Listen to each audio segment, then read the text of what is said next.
All right. Hello and welcome to another Caregiver Conversations. I'm your host, Billy Daniels, Vice President of Marketing here at Bickford Senior Living. Today, we are going to talk about having the conversation with your loved one while you're home for the holidays about assisted living, senior living, memory care, what have you, just care in general. This is also part of our Home for the Holidays series. If you haven't done so already, be sure to subscribe to our YouTube channel as we begin to build out more content for your listening and viewing pleasure. And we'll also be getting a new blog here shortly. We have it almost ready to go, and we're going to launch that here at the beginning, probably close to the beginning of the year, which we're going to call The Caregiver. So that's who we are. We care. Before we get started, I want to introduce our guest today. We have Shannon Riberty, Senior Vice President of Operations here at Bickford Senior Living. Shannon, last episode we went over your background a lot, so we're probably not going to go down that, but say hello to all our listeners and viewers for us. Hello. Thank you, Billy. Glad to be here. Oh my gosh. And today, just so everyone knows, this is our holiday party at Bickford. So I'm wearing a kitty cat shirt with bells on it, which is highly appropriate. And Shannon's wearing very cheerful gear as well. And then over to our other guest here, Michelle Adam. She is our Vice President of Health and Wellness at Bickford Senior Living. How are you doing, Michelle? Doing great. Glad to be here. Thanks for coming down. Yeah, absolutely. From Iowa.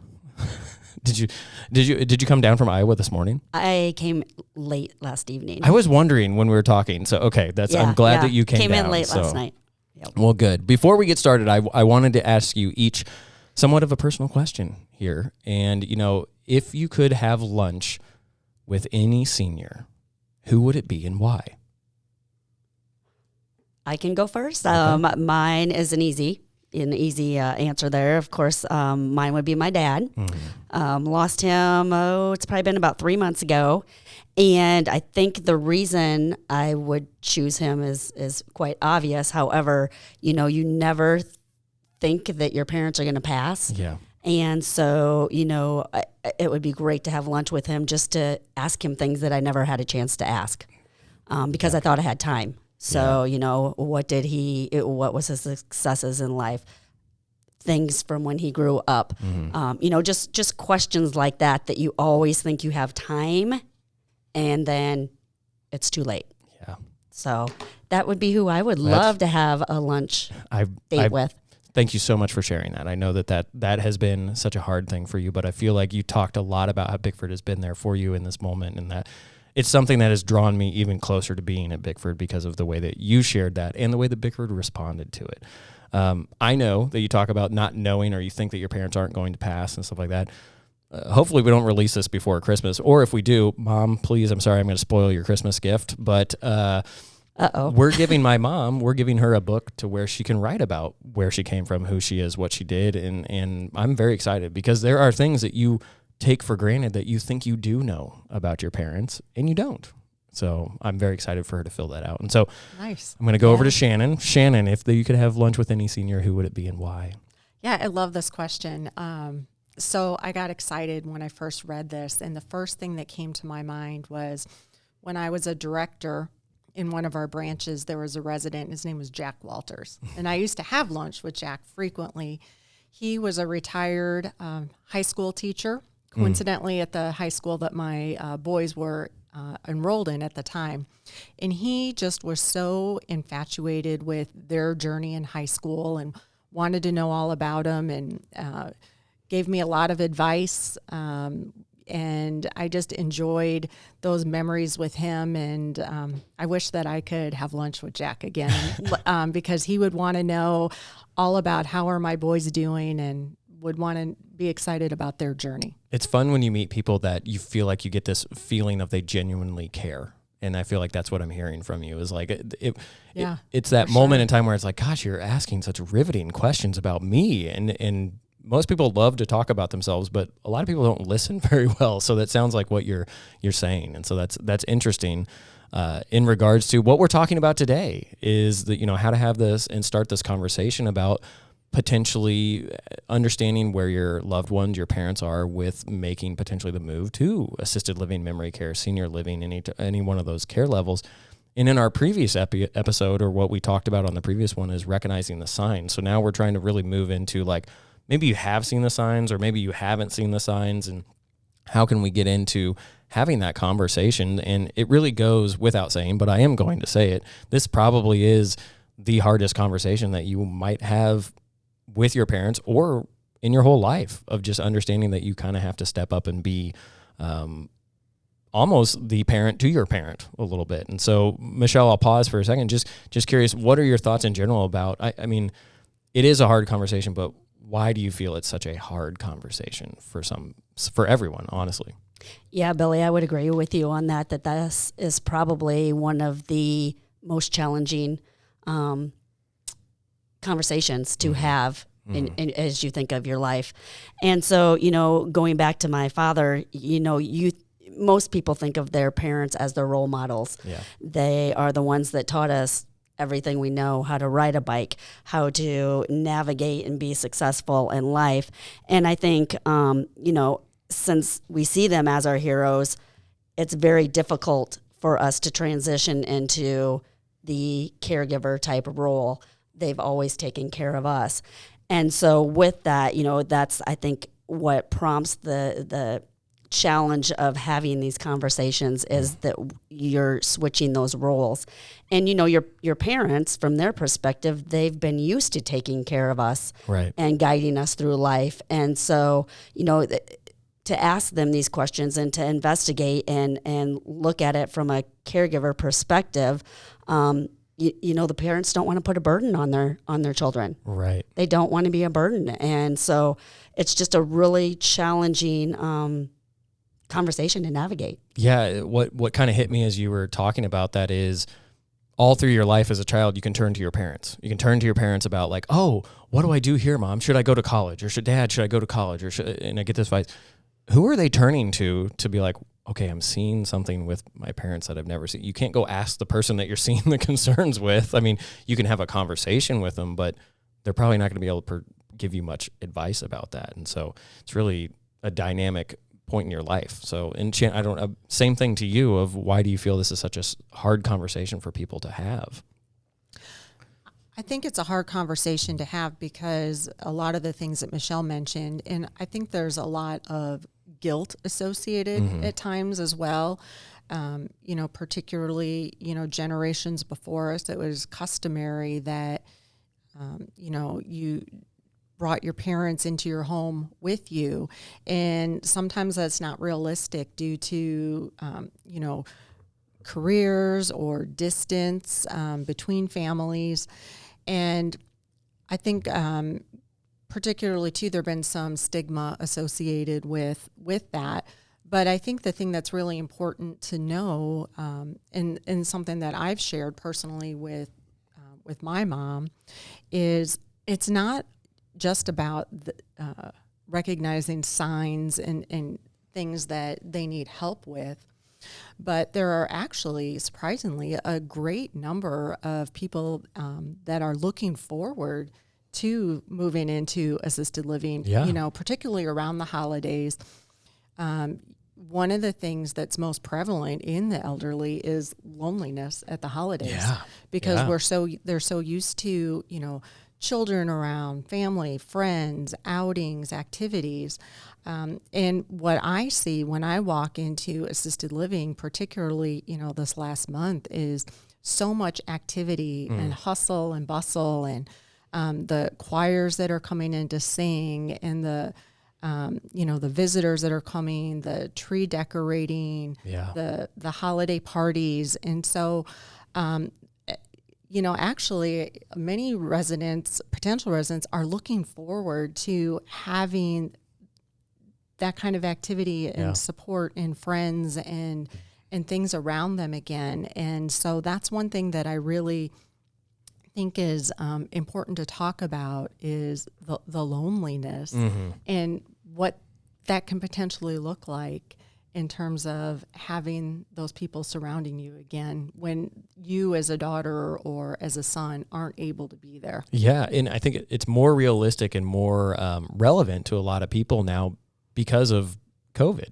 We all isolated, we all were at home. I mean, I worked from home for an extended period of time, and I would have said 2 years ago, what are you talking about, Shannon?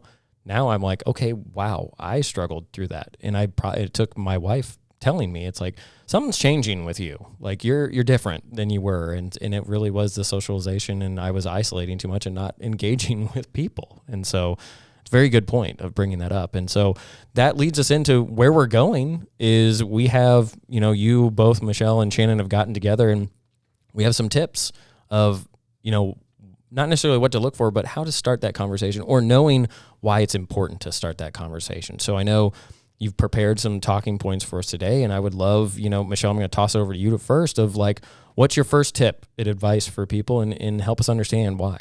Yeah, one of the first tips I would recommend is don't wait. Yeah. It's never too early to start the conversations, not only from if you're noticing some changes with your loved one, but also, as Shannon said, maybe those changes are that the family has grown significally and there's just not the time as there used to be to spend with your loved one. So, it's common. We like to procrastinate, especially when it's something that's difficult.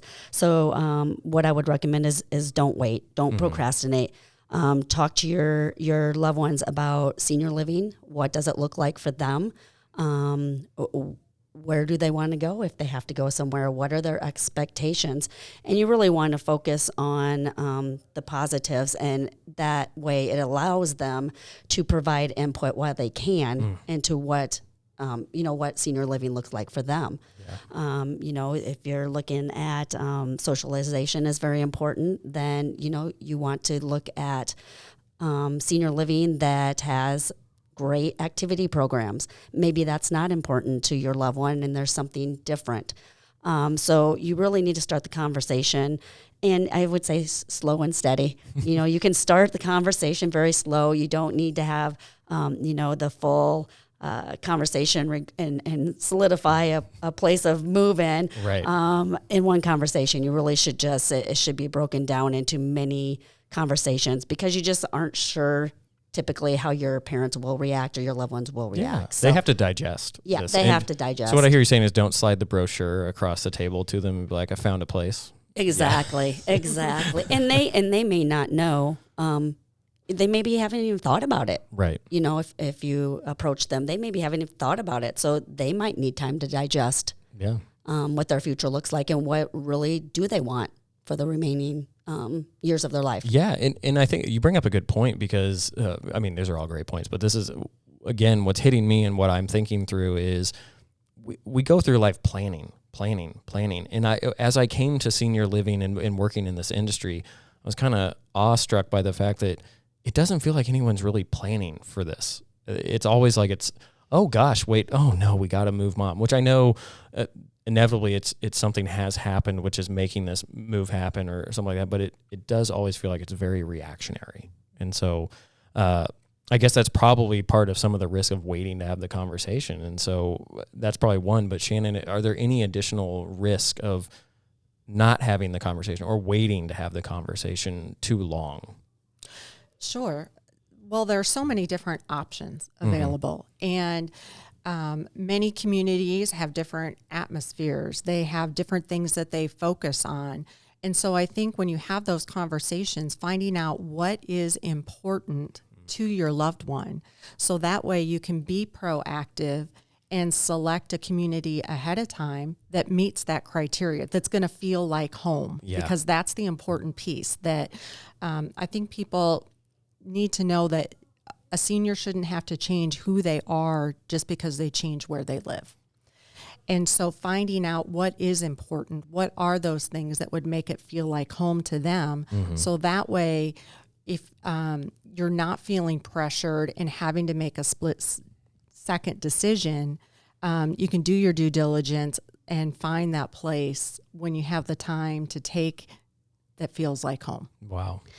Something I always go back to is a question that we utilize here at Bickford, and, asking your loved one, what does a good life look like for you? Mm-hmm. Because what I want for my parents may be totally different than what a good life looks like to them. Right. So I think that is even maybe a great question to start a conversation. Yeah. Of investigation. Leave it open-ended, because sometimes I think you make these assumptions of like, oh, they love to read. well, maybe they used to love to read and now they don't love to read anymore or something. I mean, there's just things like that. Like, I feel you understand who people are and they do love things, but they do change. People change and their opinion of things change, or maybe they've read all the books that they want to read. And so it's not important anymore to them. But very true of like, what does a good life look like? And not only from the loved one's perspective, but the caregiver or the daughter or the daughter-in-law or the son-in-law, of all the people that are involved of that, of what's important to them too. And so, I want to go into, Shannon, I think you have the next tip that we have here of what is the next thing that you would give advice to people that are trying to have these conversations with their loved ones. Sure. So I think the first tip is thinking about when is the best time to bring this up, to bring it to light. And, as you talked about earlier, it's not something that you just want to slide the brochure across the table, You would like to. Right, exactly. Yeah, exactly. I've done all the research. Just go. No. Here you go. Yeah. But I think it's best to start out, instead of saying, I think this for you, is to ask questions and say, hey, I've been thinking about, and what are your thoughts on this? Mm-hmm. And, thinking too in terms of who are the people that need to be included in the conversation. Yes. Family dynamics is a real thing. That's why we call it family dynamics, True. And so, sometimes, in particular, if there are many people, decision makers involved, calling a family meeting. Yeah. And talking with those individuals first, I think, before you even bring in mom or dad into the conversation. So that way, mom and dad aren't put in a position where maybe there's disagreements among the other siblings or people involved, because that's just going to make them more anxious. Right. So I think it's important that everyone is on the same page and is rallying around the senior with support before engaging the senior, if possible, into the conversation. Couldn't agree more. To walk it, you got to stand united. Be a united front of like, we believe this is the best decision. We're not making the decision for you, but we believe a decision has to be made, is what I feel like I hear you saying. And I think to the point of like, family dynamics are involved in also where families are located. Someone might be out and not near the mom, I keep saying mom, but that the loved one that you're wanting to go or do this with, or they might all be in the same town or city. And I think that's, again, like you said, the family dynamics are super important there. Michelle, what's our next tip, advice that we would give people? Well, I think just to build a little bit keep going. What Shannon said, there are definitely some, I would say, to-dos and to-don'ts, don't do or don't ask. And some of those, obviously you need to set the frame of the conversation and ensure that everyone is on the same page, because as you said, Billy, especially if you have multiple siblings that might be involved, everyone has probably their own thoughts on how mom and dad should live out the rest of their life. Right. And so, some of the questions I would say to start the conversation is utilize those open-ended questions to start with and really listen. Yeah. Don't offer opinions unless asked. You just need to actively listen. So some examples would be, because I'm sure many that are listening are like, okay, well, what do you mean? Right. So some, acknowledging this is a sensitive topic, and that we understand it's a sensitive topic. I always think that humor and including humor in the conversation sometimes can release that stress that everyone at the table is feeling. You want to be respectful. These are your parents or your loved ones. So be respectful and know that they are probably feeling uncomfortable. And we may be talking about some subjects that are very uncomfortable. Present facts. Again, once you start providing your opinions, that can make the conversation move more into an emotional conversation. So stating facts and observations is always a better route, I would say, when you're talking to loved ones. Some things, and be curious. Like I said, open-ended questions and see how they respond, and then you can ask additional questions based on that. Some things that I would recommend you don't do is bring that emotional intensity into the conversation. Don't attack. Don't accuse. Don't try to reason with emotion. Don't yell. So, just things that might put your loved one on the defensive. You just need to take more of a neutral approach and an open-ended question approach and see how they react and base your additional conversations and questions on what they are communicating with you. Yeah, I couldn't agree more. And I think it's what I hear is talk with them, not talk at them. It's probably just asleep, I think. Yeah. Yeah, no worries. I hope so. Yeah. The other thing, Billy, I was going to mention is, and we touched on this a little bit ago, is start the conversation early. Yeah. Don't try to have this entire conversation with multiple individuals. If you have multiple siblings that are involved, don't try to have it in an hour. Right. Maybe break it down. Take note of your audience and who's involved, and if it seems like it's getting a little emotional or that there's some family dynamics going on there, maybe we need to stop the conversation and come back. Yeah, I think that's true. Just be aware of okay, if it does go to a certain point, be able to say time out. Let's come back to this. Everyone, let's go away and let's come. We'll start this over next week or a month. Let's just think about it. We're just starting the conversation. It doesn't mean that this is the conversation that we're having, or maybe it is. It does go smoothly. So I know some families that I've worked with have made a list of pros and cons. Yeah. And, really outlined that. And then, if they're the cons, really sitting back and evaluating, okay, well, if we decide not to make this decision to move mom or dad, do we feel good about the alternatives and the plans that we have in place? Are they secure? And getting a commitment from everyone in terms of what is your piece that you're going to do, and making sure that everyone feels comfortable that they really can commit to that. Because many times when you start peeling those layers away, people do start realizing, wow, maybe we are trying to take on too much by saying we're going to divide all these responsibilities up amongst us.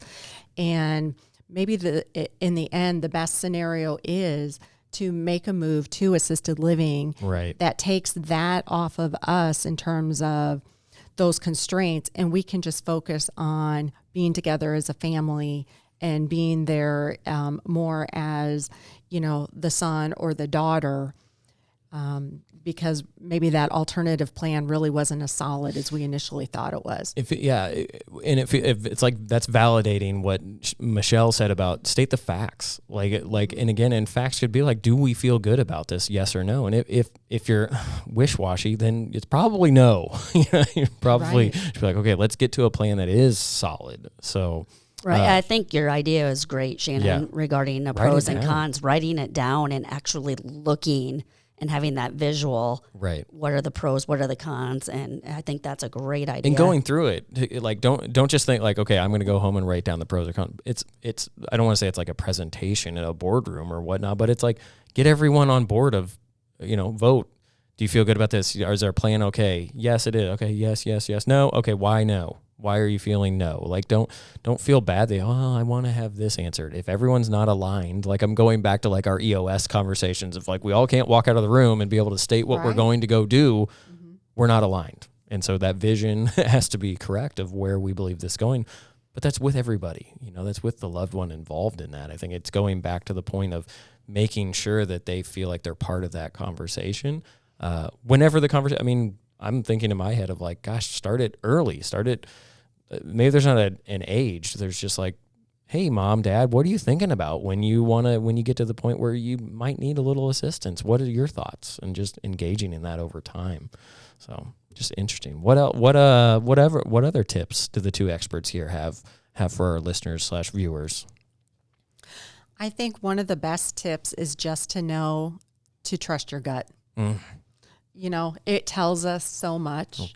And sometimes it tells us more than what we think are the practical aspects of things to look at. And at the very end of the day, just think about, what would your mom want? What would your dad want? What does that good life look like? What's going to make them happy? Yeah.